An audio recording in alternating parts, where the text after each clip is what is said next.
गोजोन्थों आंनि मुङा लिअ हाजवारी अल बड'लेण्ड राइडार्स एस'सिएशननि आङो प्रेसिडेन्ट बर्तमान ओमफ्राय आंजोंहाय नुजाफैदों बेवहाय 8था क्लाबनि हल ओभार बिटिसिनि 8था क्लाब जितु मटरसाइकेल क्लाब दङ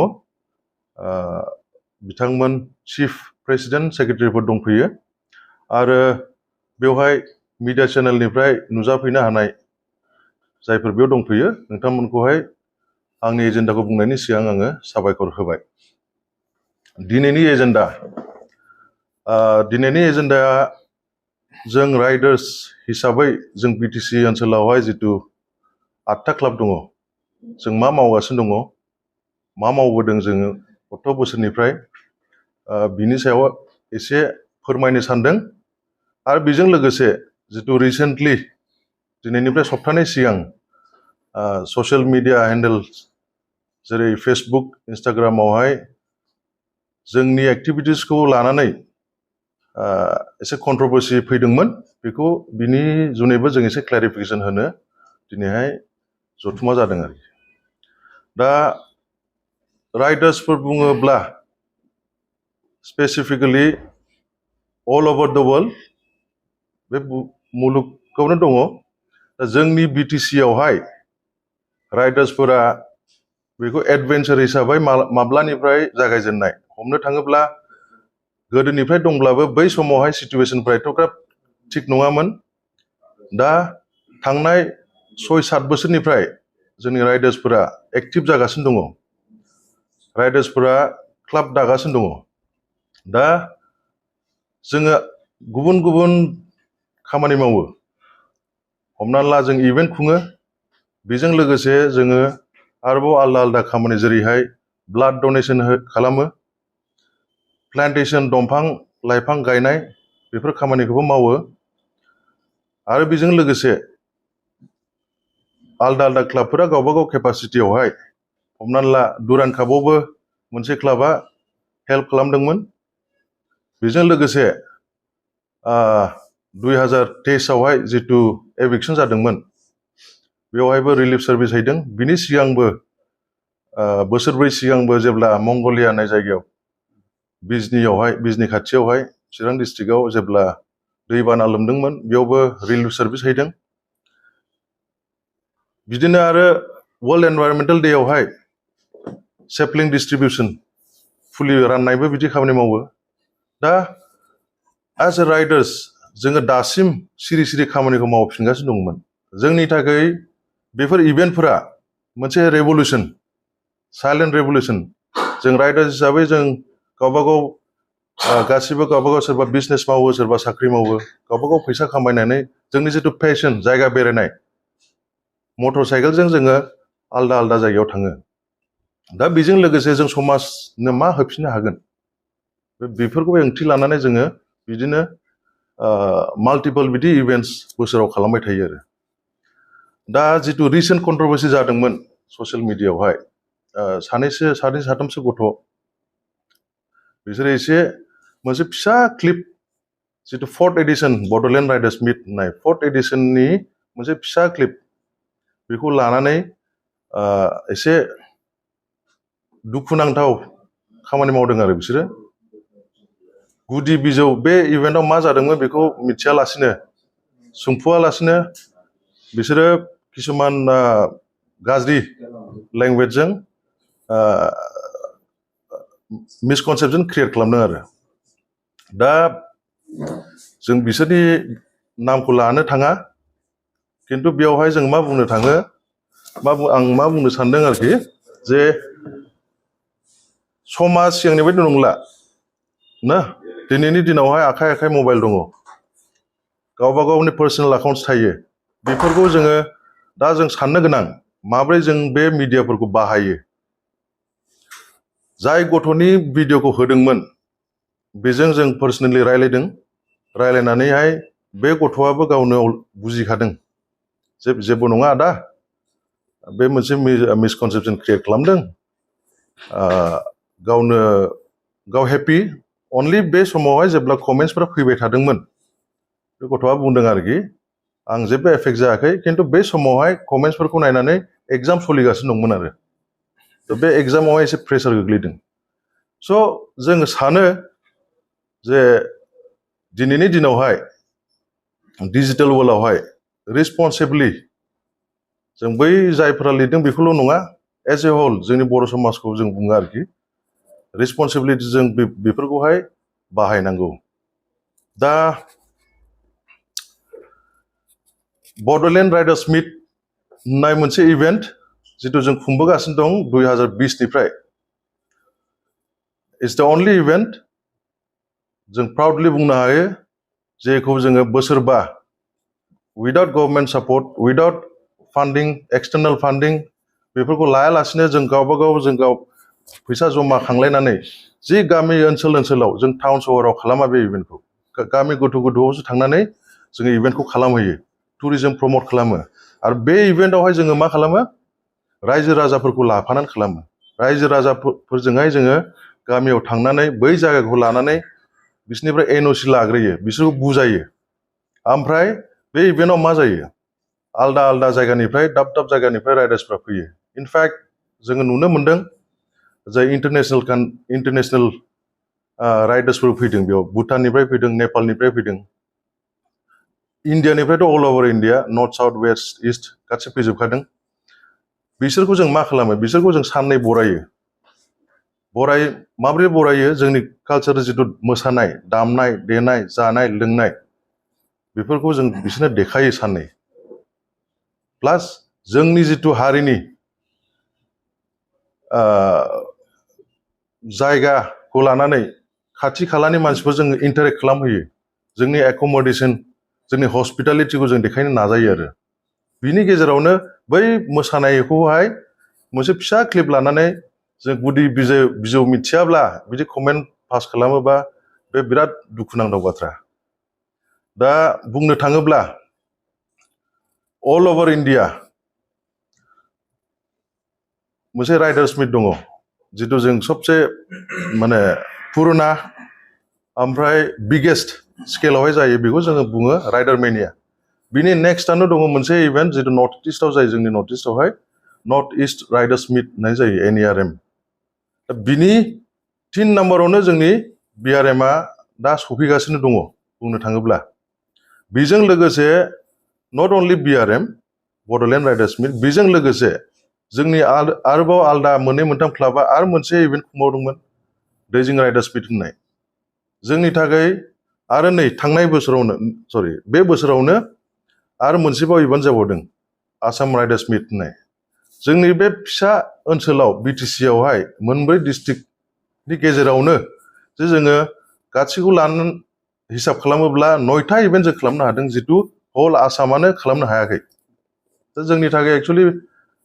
जेसेबां इभेन्ट खालामनो हानाय जोङो इसेबांनो मानसिफोरखौ लेंहरनानै जोंनि जायगा देखायनो हानाय जोंनि मानसिफोरजों जोंनि कालचारजों इन्टारेक्ट खालामनो हानाय एक्चुअलि जोंनि थाखाय बे गोजोनथाव बाथ्रा ना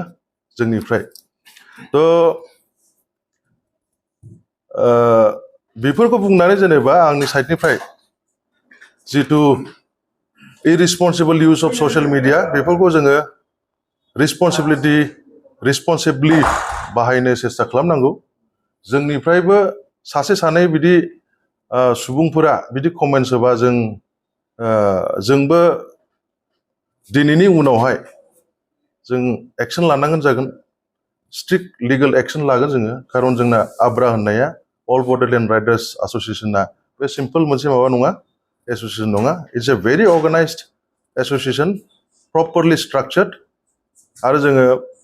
बेखौहाय समाजनि मावनोसो जों नाजागासिनो दङ बेवहाय सोरबा जुदि हेंथा होयोब्ला जोंबो सिरि थानाय नङा उनावहाय ससाइटिया समाजा डायनामिक बे चेन्ज जालांबाय थागोन समजोंहाय जेनेबा जोंबो सानो आसा खालामो जे रायजो राजाफ्राबो बुजिलांगोन जोंनि मावनांगौ जि दङ जों मावलांबाय थागोन नांलाय खमलायालाय बोराबलायनायलाय जेरावबो थाखायो गावबागाव न'खरावबो थाखायो बिनि गेजेरजोंनो जेनेबा जों बांद्राय जुदि बिदि हेंथा होयोब्ला जों एक्सन लानाय जागोन आरोखि खिन्थु दासान्दि जों आलो गोजोनै मावलांगासिनो दं इनफेक्ट जोङो बोसोरबानि उनावसो फार्स्ट मोनसे प्रेस मिट लादों जों सिगां बिदि नांगौथि जागोन सानाखैमोन आरो जोंनि गावबागाव जों गावनो बेरायो गावनो फैसा खांलायनानै जोङो ससियेल वर्कबो खालामो चेरिटि इभेन्ट्सफोरबो खालामो प्लान्टेसन खालामो जों माब्लाबाबो सोरनिबा मेगनावहाय बिदि गाज्रि नोजोराव गोग्लैगोन सानाखैमोन दा जिहेतु बिदि इनसिडेन्ट जाबाय स' जोंबो सानो आरोखि जोंनाबो मोनसे सम सफैबाय जेराव जों पाब्लिकआबो नुनांसिगौ थ' जों मावलांबाय थागोन जि मावनांगौ जायफोरा बिदि बदनाम खालामो बिसोरखौ मा बुङो मा खावलायनो सानो जों जेबो खावलायनांगौ गैया बिसोरो बुजियाखै खोमा खोथाफोरखौहाय जों मा मावदों मा मावाखै जास्ट रिकुवेस्ट खालामो जोंल' नङा जों बायदि आरो बेलेग एस'सियेसनफोर इन्डिभिजुवेलफोर दङ जाय मावनो नागिरगासिनो दं ना दा सासे सानैनि थाखायहाय सोरबा जोंखौ गाज्रि बुंबा जों गाज्रि जाया ना गोबां राइडार्स नोंथांमोननि एस'सियेसनजों लोब्बा गैयालासे गावखौ राइडार होननानै सिनायथि गोबां लाइमोनफोर मोजां जाय गावसोर जुदि सानोब्ला राइडार्सफोरजों एस'सियेट जानो सानोब्ला मोजां आरो राइडार्स एक्सुवेलि बुङोब्ला एक्सुवेलि प्रपार डेफिनेसन जोंनि थाखाय बेनो जाहैबाय जोङो सेफटियावहाय जोङो फकास खालामो आरो राइडार हिसाबै जिथु डिसिप्लिनाव थानांगौ ना बाइक सालायनायल' नङा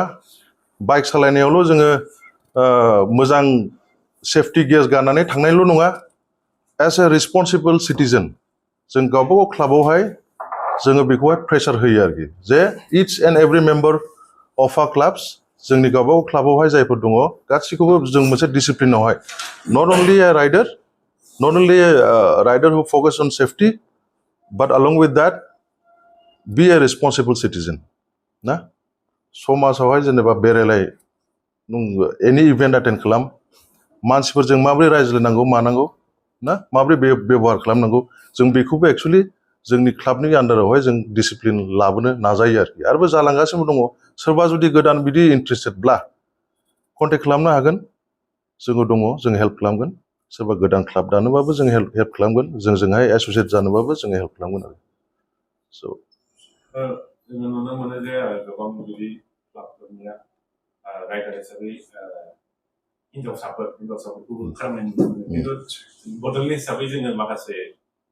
क्लाबफोराव नुनाय जायाखै थ' बिथांमोना मानो फैयाखै बिसोर सेफटि फिल खालामा नामा मा बुंगोन सेफटिया जोंनि प्रायरिटि गावबागाव individual safety and safety for उइमेना जोंनि प्रायरिटिखा जेराव जों इभेन्ट खुङो बे इभेन्टआवबो जों सेपारेटलि जों उइमेननि थाखायहाय प्रपार मोनसे डिमार्केट खालामनानै दोनो बिसोरनि थाखाय एक्सट्रा टयलेट लेट्रिन बाथरुम गासै एक्सट्रा होजोबो गाननाय जोमनायजों लोगोसे बिसोर जुदि दख'ना गाननो लुबैदोंब्ला जों इनफेक्ट थांनाय बोसोरनै बोसोरथाम जाबाय जायफोरा एंकरिं खालामो जों लेडिसफोरखौ एनकारेज खालामो दख'ना गाननानै जेसेबां हायो फंसे फंनै बर' सोदोबबो फोरोंनानै जोङो एनाउन्स खालामनो होयो बेजों लोगोसे जोंनि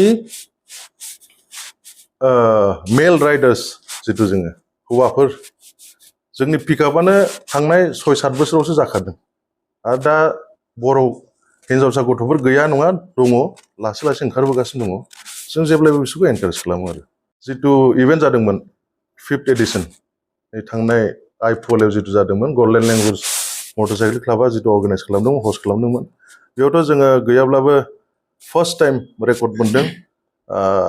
37 फिमेल राइडार्स फैदों आरो बे जोंनि बर'ल' नङा मेघालयनिफ्रायबो फैदों ओमफ्राय अरुणाचलनिफ्राय फैदों सिक्किमनिफ्राय फैदों भुटाननिफ्रायबो फैदोंमोन स' बे एनभाइरनमेन्ट सम नांगोन आरोखि ना सम नांगोन माबाबाय थानो दानि जुगाव लाइमोनफोरखौ जों गोबां नुनो मोनो जायफोरा गोबां स्पिड सालायनायजों बा फेग्रा बेसाद बाहायनायजों जाब्रबथाय जानाय बा एक्सिडेन्ट जानायफोर माने देरफुनायफोर स्टुडेन्ट लाइफफोर दा बिदिनि थाखाय नोंथांमोना मा फोरमायगोन बेनि जुनै सरकारनिफ्रायबो नियम दंखायो आरो जोंबो राइडार हिसाबै जों बेखौ इमप्लिमेन्ट खालामनो नाजायो मालायखौ मा बुंनो जोंनि गेजेराव जेब्ला जों राइडआव थाङो जोङो जेब्लाबो नो ड्रिंक एन्ड ड्राइभखौ जों प्रमट खालामो प्रपारलि गाननायखौहाय अभार स्पिडिंखौ जों माब्लाबाबो एनकारेज खालामा प्लास जिथु डिपार्टमेन्टनिफ्राय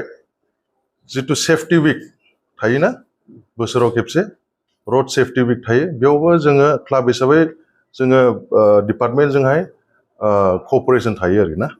दा जिथु लाइमोन सेंग्रा सिख्लाफोर नोंसिनि थैफोरा गरम सम सफैगोन बेखौनो जों रिकुवेस्ट खालामो कन्ट्रल खालाम जिथु रास दङ बडियावहाय बेखौ एसे कन्ट्रल खालामनानै था आसामिसाव मोनसे बुंनाय दङ ना खम खाबि बेसिकि खाबि ना माबा होननाय दङ खम खम जा गोबावै जा थांनानै थानोबा थांनानै थानानैबाबो आथिं गैया आखाइ गैयाबाथ' लाब गैयाना नंगौ नङा लाइट मुडआव बुंबाय आङो गावनि सेफटि जेब्ला नों लामायाव थाङो नोंल' नङा नोंजों लोगोसे नोंनि बिमा बिफा बिदा फंबाय न'आव नेबाय थायो बेखौ साननानै नाय आरो सेफ राइडिंआ मोनसे मोजां पेसन आरो ट्रेभेलिं मुड नोंखौ जों फुल एन्जय खालामनोबा गावनि सेफटिखौ नायनांगोन आरो स' जोंनि साइडनिफ्राय आङो बेखौनो बुंगोन आरोखि आं रिकुवेस्ट खालामो not drink and drive proper gear use खालाम अभार स्पिडिं दा खालाम देन इउ विल एन्जय इट